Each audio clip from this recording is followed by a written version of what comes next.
देखा जब भैया लोग कोनो कोनो गाना ऐसन होला सुनला पर एकदम जवन धोखा मिलल रहेला चाहे टेंशन भइल रहेला सुनला पर कुछ आराम मिलेला। तो एगो ऐसने गाना बहुत ही बढ़िया सिंगर गईले बड़ा ओकरा के हम सोचते हैं कि प्रयास करी जावे प्रयास करते हैं कमेंट में बताइए जाके कैसन बा प्रयास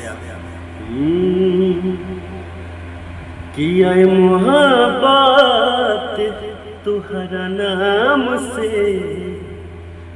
अब सताल जाता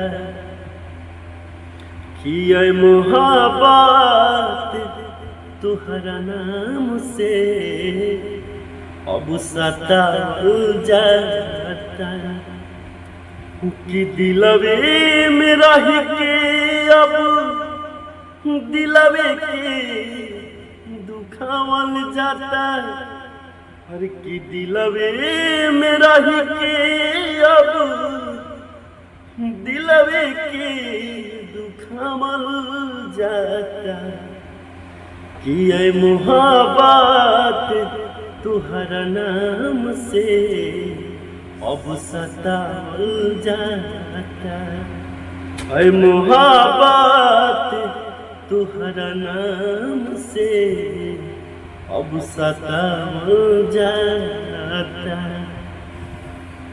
प्रयास जारी रहेगा, बस आप लोग आशीर्वाद प्यार बनाए रहिए। और ये भैया है राइटर आरिफ इजहार जी, बोलिए सरकार। सतावल जाता ऐ मोहब्बत तुहरे नाम से अब सतावल जाता। सही बात बा, होश करा एक बार।